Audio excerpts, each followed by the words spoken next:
Hi అండి సతీష్. మొత్తానికి grand final count down కూడా స్టార్ట్ అయిపోయింది. హౌస్ మేట్స్ కూడా ఫుల్ జోష్లోకి వచ్చేసారు. వరుసగా 3 ప్రోమోలు వచ్చాయి కదా. ఇవన్నీ సరే, మీకు ఈ సీజన్కి సంబంధించి ఏమైనా క్వశ్చన్స్ ఉంటే నాకు కామెంట్ పెట్టండి. చిట్ చాట్ లాగా సరదాగా మాట్లాడుకుందాం. ఇన్స్టాలో కూడా చాలామంది అడుగుతూ ఉన్నారు. తమిళ సీజన్ 9లో ముద్దులు ముచ్చట్లు చాలా జరిగినాయంట. డార్క్ రూమ్లోకి వెళ్ళిపోయి ఒక గంట సేపు ఉన్నారంట. మైక్ సౌండ్స్లో రకరకాల సౌండ్స్ వినిపించాయంట. అసలు అక్కడ ఏం జరిగిందండి అని సరే ఆ ముచ్చట మాట్లాడదాం. లేదా మలయాళంలో 16 లక్షలతో ఒక విన్నర్ గెలిపించారంట. ఏంటి ఎట్లా గెలిచారని కావచ్చు. చాలా ప్రశ్నలు ఇన్స్టాలో అడుగుతూ ఉన్నారు పర్సనల్గా. ఇక్కడ కూడా మన వీడియో కింద కూడా చాలామంది మన ఇన్స్టాలో కూడా అడగలేరు కదా. ఇన్స్టాలో కొంతమంది ఉండొచ్చు, ఉండకపోవచ్చు. ఇక్కడ యూట్యూబ్లో కూడా మన వీడియో కింద కామెంట్లో కూడా మీకు మన సీజన్కి సంబంధించి ఏ ప్రశ్నలు ఉన్నాయి, ఎట్లాంటి డౌట్స్ ఉన్నా సరే సరదాగా చిట్చాట్లాగా మాట్లాడుకుందాం. అన్నీ పెట్టండి. మీరు ఎవరు ఎక్కడి నుంచి అడుగుతున్నారు ఏంటో, మీరు ఎక్కడి నుంచి అనేది మీ ఇష్టం, పెట్టినా పెట్టకపోయినా మీరు పలానా క్వశ్చన్ అడిగితే అది సోన్సోన్జీ ఎవరైతే మీ డౌట్స్ ఉంటాయో వాటి అన్నింటి గురించి కూడా నేను రిప్లై ఇస్తూ మరొక స్పెషల్ వీడియో మాట్లాడుకుందాం. అట్లాగే ఈరోజు మెయిన్ ఒక చాలా ఇంపార్టెంట్ ఏంటంటే, ఎపిసోడ్ అయిపోయిన వెంటనే ఓటింగ్ అనేది ఆ గంటన్నరే చాలా డిసైడ్ చేసే కీలకమైన సమయం. అర్ధరాత్రి 12 గంటల లోపు, అంటే ఎపిసోడ్ అయిపోయిన 10:30 నుంచి ఆ 12 గంటల లోపు ఈ గంటన్నర మనం జనరల్గా గోల్డెన్ అవర్ అంటాం కదా, అట్లా ఆ తర్వాత మళ్ళీ 12 గంటలు అయిపోయిన వెంటనే మరొకసారి అది నెక్స్ట్ డేకి సంబంధించిన ఓటు వేయచ్చు. అంటే మీరు ఆదివారం ఓటు అవకాశం కూడా వినియోగించుకున్నట్లేదు. మొత్తం ఈ వీక్ సంబంధించి 6 డేస్ మీరు ఓటింగ్ ఛాన్స్ వినియోగించుకున్నట్టు. లేదు ఈ 10:30 తర్వాత మీరు లైవ్ చూసుకొని లేకపోతే ఎపిసోడ్ రివ్యూలు చూసుకుని లేకపోతే ఇంకేమైనా చూసుకొని మిస్ అయిపోతే గంటన్నరలో చాలా అవకాశాలు వాళ్ళు కోల్పోతారు. మీ ఫేవరెట్ కంటెస్టెంట్ ఎవరైనా ఉంటే మీరు కూడా ఏంటంటే కేవలం 5 డేస్ ఓటు వేయగలరు. సో అందుకని నేను చెబుతాను కదా, అప్డేట్స్ కోసమా లేకపోతే రివ్యూల కోసమా లేకపోతే లైవ్ కోసమా లేకపోతే ఇంకేది కాకుండా ఫస్ట్ ఓట్ అయితే వేసిండి. ఎందుకంటే బయట విపరీతంగా ఎవరు విన్యాసాల వాళ్ళు శక్తి మేరకు ట్రై చేస్తూ ఉన్నారు. ఆర్థికంగా ఉన్న వాళ్ళు కొద్దిగా నెక్స్ట్ లెవెల్కి వెళ్తున్నారు. కొద్దిగా యావరేజ్గా ఉండేవాళ్ళు ఎవరు తక్కువ తినట్లా, ఎవరు శక్తి మేరకు వాళ్ళు ట్రై చేస్తూ ఉన్నారు. మీరు ఇప్పుడు ఒక బిగ్ బాస్ ఆడియన్స్గా జెన్యున్గా మీకు ఎవరు కనెక్ట్ అయ్యారు, నిజంగా తనుజ కనెక్ట్ అయితే తనుజకు వేయండి, కళ్యాణ్ మాకు కనెక్ట్ అయితే కళ్యాణ్, లేదు సంజన డిజర్వ్ అనుకుంటే సంజన, లేదా ఎమాన్యుల్, డీమన్. ఎవరు నిజంగా డిజర్వ్, ఎవరు ఎఫెక్ట్స్ కనిపించాయి, ఎవరిది పెయిన్ఫుల్ జర్నీ, అసలు ఎవరు మనం ఒక బిగ్ బాస్ షో నుంచి ఏం ఎక్స్పెక్ట్ చేస్తామో ఆ క్వాలిటీస్ అన్నీ ఈ కంటెస్టెంట్లో కనిపించాయి. లేదా ఉన్న వాళ్ళలో ఎవరు బెస్ట్, అసలు ఎవరు డిజర్వ్ కాదా, ఏది అనిపించినా సరే మీకు ఎవరు అనిపిస్తారో, పెయిన్ఫుల్ కావచ్చు, స్ట్రగుల్స్ కావచ్చు, లేకపోతే సెంటిమెంట్ కావచ్చు, లేదా బ్యూటీ కావచ్చు, ఏదో ఒక యాంగిల్లో ఒక్కొక్క దశలో కనెక్ట్ అయితే ఉంటారు కదా. మీకు ఎవరు అనిపిస్తే వాళ్ళకి ఓటు వేసుకోండి మీకు నచ్చిన వాళ్ళకి. బట్ ఈ 6 డేస్ ఆఫర్ వినియోగించుకోవాలంటే మాత్రం ఈరోజు ఎపిసోడ్ తర్వాత. ఎందుకంటే ఫస్ట్ నేను ఇట్లా ఈ గంటన్నర అవకాశం గురించి సీజన్ 5లో చెప్పా. ఇక అప్పటి నుంచి ప్రతి సీజన్లో కూడా అది మంచిది అని చెప్పేసి చాలామంది చెబుతూ ఉంటారు. అట్లాగే మీరు కూడా ఓట్లు వేస్తూ ఉంటారు. సో మర్చిపోకండి, వాళ్ళ ఎఫెక్ట్ కోసం వాళ్ళ కష్టానికి ఆ సూట్ కేసు కూడా ఇంపార్టెంట్ కనుక మరి 5 ఉండప్పుడు ఆఫర్ పెడతారో, 4 ఉండప్పుడు పెడతారో, 3 ఉండప్పుడు పెడతారు. కానీ అది ఎప్పుడు పెట్టాలన్నా మీరు అనుకున్న కంటెస్టెంట్ వీలైనంత బెటర్లో టాప్లో విన్నర్ అనుకునే వేస్తేనే మీ ఓటుకు కూడా ఇంపార్టెంట్ ఉంటుంది. వాళ్ళకు కూడా మీరు ఒక ఛాన్స్ ఇచ్చినట్టు ఉంటుంది. మిమ్మల్ని నమ్ముకునే వచ్చారు, మేము మాలాగా ఉంటాం, ఆడతాం, నచ్చినట్టు ఉంటాం, అది మీరు నచ్చి మాకు బ్లెస్సింగ్స్ చేయండి అని. సో అందుకోసం చెప్పేది. మిస్డ్ కాల్స్ నెంబర్స్ కూడా నేను కామెంట్ సెక్షన్లో పిన్ చేస్తా. ఆర్డర్ ప్రకారం ఫస్ట్ నుంచి ఒక ఆర్డర్ ప్రకారం ఉంటుంది, కన్ఫ్యూజన్ లేకుండా. మీ ఫేవరెట్ ఎవరైనా ఉంటే వాళ్ళకి వేయండి. సరే, ఈరోజు సేవింగ్ ఆర్డర్ కూడా ఎట్లా ఉంటుందంటే, ఇటు పవన్ కళ్యాణ్ ఫస్ట్ ఫైనలిస్ట్ అయిపోయాడు కదా, తర్వాత తనూజ అంటే ఈవిడ ప్రాసెస్ ఎట్లా ఉంటుందంటే, ఆ స్విమ్మింగ్ పూల్లోకి ఒక 5 బాల్స్ వేస్తారంట. ఆ బిగ్ బాస్ ఒక ఆల్ చిప్ మాదిరిగా ఓపెన్ చేస్తే రిమోట్తో తనూజ ఫోటో ఓపెన్ అయితే ఆవిడ అట్లా ఫైనలిస్ట్గా అనౌన్స్ అయితే చేస్తారు. అట్లాగే డీమోన్ పవన్ కూడా ఈయనకి ఎట్లా అంటే ఒక గోడ బ్రేక్ చేయాలంటే అది ఎవరు చేస్తారంటే డీమోన్ పవన్ కాదు, కళ్యాణ్ బదులు కొడితే ఆ గోడ బ్రేక్ అయ్యి ఫైనలిస్ట్ అని చెప్పేసి డీమోన్ పవన్కి వస్తుంది. అట్లాగే ఎమాన్యుల్ కూడా ఏదో ప్రాసెస్ చెప్పారంటే ఆయన కూడా మొత్తం ఫైనలిస్ట్ అవుతారు. ఇక లాస్ట్ రౌండ్ ఏంటంటే సంజన వర్సెస్ భరణి ఉండేటప్పుడు మామూలుగా టెన్షన్ కాదంట, వాళ్ళకి క్యూరియాసిటీ పెరిగిపోయి. నిన్న కూడా చూసారు కదా, సంజన ఇటు ఎమాన్యుల్ అటు డీమోన్ చేతులు పట్టుకొని అఫ్కోర్స్ ఓవరాల్గా అందరూ కూడా నిన్న ఒక ఎలిమినేషన్ ఉందనేసరికి అందరూ బిగుసుకుపోయారు. డబుల్ ఎలిమినేషన్ అనేసరికి అయ్యి బాబాయ్ ఆ సుమన్ శెట్టి ఎలిమినేషన్ అప్పుడే టెన్షన్ అయిపోయారు మనుషులంతా. అరే లాస్ట్ ఒక్క అడుగు దాటిస్తే చాలు కదా. మరి ఇప్పుడు ఖచ్చితంగా ఇంకా ఉంటుంది.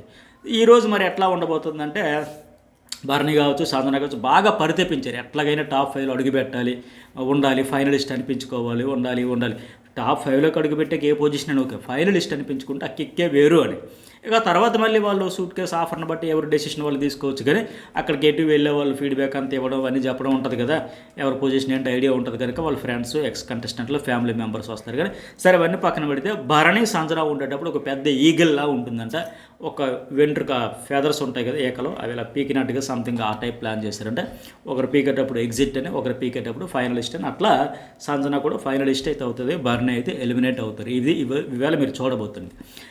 ఇక ప్రోమోల గురించి కూడా చెప్పేద్దాం. 3 ప్రోమోలు కలిపి ఒకేసారి మాట్లాడదు, ఎందుకంటే సీజన్ ఎండ్కి అయిపోయింది కాబట్టి ఫన్నీగానే ఉంటాయి. హోస్ట్ కూడా ఇవాళ లాస్ట్ కదా, మళ్ళీ డైరెక్ట్గా ఫైనల్ రోజు కలుస్తారు కనుక ఎవరికి ఏముండవు. అది కూడా ఫన్లోనే కంప్లైంట్ ఆర్ ఫ్రస్ట్రేషన్ చెప్పండి అంటే అందరూ ఒక లెక్క. తనుజ కూడా చూసారా, ఇక్కడ కూడా ఇందుకే ఈవిడ గేమ్ ఆడుతుంది, ఈమె ప్లేయరు, ఈవిడ ఆట ఆడడానికి వచ్చింది, ఆటే ఆడుతుంది. ఇక చాలామందికి ఆ విషయం కూడా తెలియదు.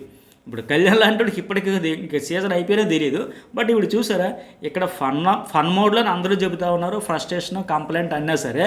ఇక్కడ కూడా మొన్న ఇమాన్యుయల్ మీద ఏదైతే చెప్పిందో అవన్నీ మొన్న ఒక ఆడియన్స్ వచ్చారు కదా లాస్ట్ వీక్, వీళ్ళు ఒరిజినల్ గ్యాంగ్స్టర్ల దిగొచ్చిన ఒరిజినల్ ఆడియన్స్ అని పెట్టుకున్నాం కదా, ఆయన ఒక రోస్టింగ్ మాదిరి అడిగాడు కదా, ఏంటమ్మా ఇమాన్యుయల్ మీద నిజంగా బెస్ట్ ఫ్రెండ్ అయితే, అంత క్లోజ్ ఫ్రెండ్ అయితే 2 వారాల తర్వాత నార్మల్ అవుతారా, మీరు పడ్డారా, మీరు అన్నారు ఆయన పడ్డాడు, మీరు సపోర్ట్ చేయలేదు, మీరు అందరి నుంచి సపోర్ట్ తీసుకున్నారు, అవన్నీ చెప్పేసరికి అప్పుడే తడబడింది, ఆన్సర్ ప్రాపర్గా చెప్పలేక అగో వాడు అక్కడ నవ్వుతున్నాడు దొంగ అని మాదిరిగా ఈవిడ కామెడీ చేసేసింది అక్కడ.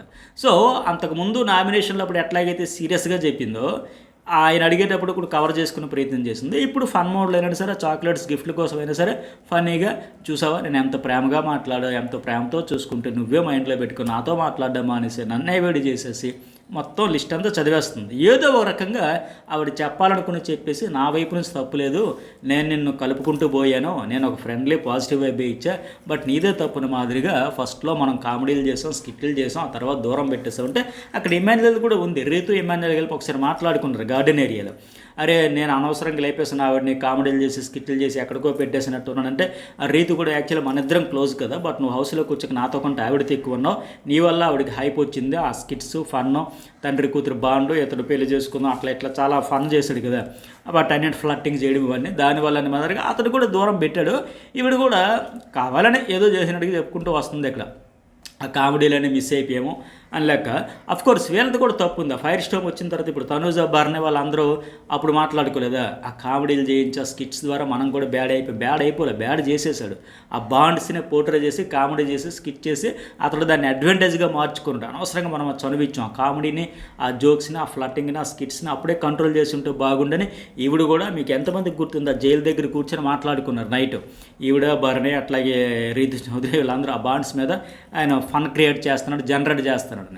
సో అట్లా మొత్తానికి ఏది ఏమైనా ఈవిడలో మెచ్చుకోదగ్గ అంశం ఏంటంటే తనూజతో సీరియస్ ఇష్యూ అయినా, నామినేషన్ కాకపోయినా, ఇట్లా ఫన్నల్ మోడ్లో ఉన్నప్పుడైనా సరే తను చెప్పాలనుకున్నది అవతల వాళ్ళకి ఏదో రకంగా ఆడియన్స్కి రీచ్ అయ్యే మాదిరిగా, ఎన్ని రకాలుగా ఒక విషయాన్ని పోర్ట్రే చేయొచ్చు, హైలైట్ చేయొచ్చు, ఆ రకంగా రీచ్ అయ్యే మాదిరి గేమ్ ఆడుతుంది ఆవిడ. చాలామంది ఇప్పటికే లాస్ట్ ఒక 3-4 డేస్ నుంచి, లాస్ట్ వీక్ అనుకోండి ఆల్మోస్ట్, ఇంకా ఉంది అయిపోయిందిలే టాస్క్లు ఆడారు, గొడవలు వచ్చాయి, కానీ ఆల్మోస్ట్ ఫన్ మోడ్లోకి ఇంకేం అయిపోయిందిలే సీజన్ అనే ఫీల్డ్లోకి వచ్చేసారు. కానీ ఇక్కడ వచ్చిన అవకాశం కూడా ఇవి చాలా తెలివిగా వాడుకుంటుంది. సో అది మిగతా డీమన్ వంటలు వచ్చిన పొగరండి, ఓపెన్గా చెప్పాలంటే కొంచెం అందం ఇచ్చారని భూమి మీద ఆగదండి. చాలా కామెడీగా ఉంది కదా డీమోన్. గతంలో ఉన్నప్పుడు నచ్చుతున్నాడా, ఇప్పుడు నచ్చుతున్నాడా చెప్పండి. గతంలో అంటే రీతు ఎలిమినేషన్కి ముందు ఉన్నప్పుడు డీమోన్ మీకు బాగా నచ్చాడా, ఇప్పుడు డీమోన్ బాగా నచ్చుతున్నాడా? ఆవిడ ఎలిమినేషన్ అయిపోయిన తర్వాత చాలా ఫ్రీగా, చాలా ఫన్, చాలా జోవియల్గా, క్యాజువల్గా అసలు డీమోన్ కూడా మాట్లాడతాడా, డీమోన్ కూడా ఫన్ క్రియేట్ చేస్తాడా, ఎంత ఫ్రీగా మూవ్ ఎట్లా అనిపిస్తుంది కదా, ఒక పాజిటివ్ వైబ్ చూడాలనిపిస్తుందా, అప్పుడే నచ్చాడు. ఏమని కూడా కామెంట్ అయితే పెట్టండి.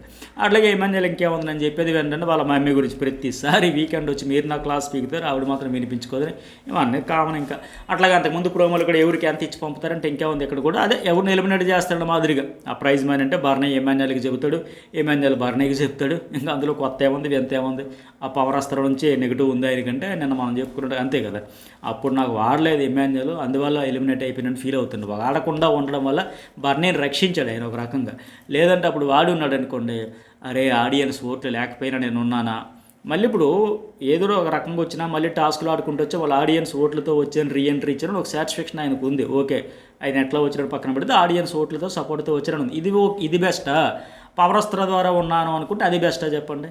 ఆయనకి గిల్ట్ ఫీలింగ్ ఉండేది. ఆయన మనసులో పెట్టుకున్న అది మనసులో పెట్టుకున్న కట్టప్ప అని అప్పుడు వచ్చేటప్పుడు రీఎంట్రీ అప్పుడు చెప్పిన ఇమాన్యుయల్ వాడకుండా మంచిగా చేశాడు 100%. వాడుంటే ఆ గిల్ట్ ఫీలింగ్ ఎక్కువైపోయేది. సరే ఇక డీమోన్ ఏమో రీతి గిఫ్ట్ కోసం 5 లక్షలు ఖర్చు పెడతారంటే కళ్యాణ్ 5 లక్షల అంత ఆశ్చర్యపోతాను.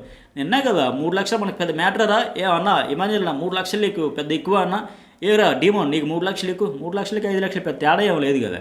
మరి 3 లక్షలు పెద్ద విషయమే కాదంటే అంతలా బాధపడిపోయి తెగ అల్ల కొల్లలు అయిపోయాడు ఆవేశం స్టార్లాగా అయిపోయాడు ఒక్కసారి. మరి ఇప్పుడు 5 లక్షల అంత ఆశ్చర్యం ఎందుకు? మరి నీ బాండ్ కోసం నువ్వు ఒక తనుజ విషయంలో 3 లక్షలు అంటే అసలు చిన్న మ్యాటర్, దానికోసం ఎందుకు వదిలేసావు? ఖర్చు పెట్టేసి తీసుకుంటే పోయేది ఏముంది అన్నాడు. మరి ఇప్పుడు ఆయన ఫ్రెండ్ కాబట్టి సీజన్ అంతా బాగుంది కాబట్టి 5 లక్షలు గిఫ్ట్ కొంటారని అంత షాకింగ్ అయిపోతున్నాడు. సరే సంజన కూడా చెప్తుంది కదా విన్నర్ టఫ్ ఎవరికంటే ఎమ్మెన్యేలు తనుజ కండి, బట్ మధ్యలో కళ్యాణ్ వస్తాడంటే అదే జరిగేలాగా ఉంది. నిజంగా ఫ్యామిలీ వీక్ వరకు వచ్చినప్పటికి ఇచ్చిన ఫీడ్బ్యాక్తో తనుజ ఎమ్మెన్యేలు పక్కా ఫిక్స్, మనిద్దరి మధ్య విన్నర్ రేసులో ఉంటాం, ఒకరు విన్నరు ఒకరు రన్నరు 100% ఫిక్స్ అయిపోయారు. కానీ మధ్యలో కళ్యాణ్ ఏంటంటే సైలెంట్ కిల్లర్లాగా అలా చాప నీరులాగా వచ్చేసాడు. ఆ విషయం వాళ్ళకి తెలియట్లే. ఆ తనుజ కూడా నా కాంపిటేటర్ ఎమ్మెన్యేలే అనుకుని అతడి మీద ఫోకస్ పెట్టి అతడితోనే గేమ్ ఆడి అతనే టార్గెట్ చేద్దాం, అతనిలో నెగిటివ్స్ మైనస్ చెప్పాలని ఆవిడ ఫిక్స్ అయిపోయింది. ఎమ్మెన్యేలు ఏంటి అయ్యి బాబు ఈ తనుజతోనే మనకి ఇది కాబట్టి మనం బ్యాడ్ అవ్వద్దు, నెగిటివ్ అవ్వద్దు, అప్పుడు ఫన్ను స్కిట్లు జోకులు వేసి ఆల్రెడీ లేపేసారు, ఎక్కడికో తీసుకెళ్ళి పెట్టేసా, ఇంకా వీళ్ళని దూరం ఉందామని ఇంకా వెనకడిగేసేసి ఇంకా వెనకబడిపోయాడు.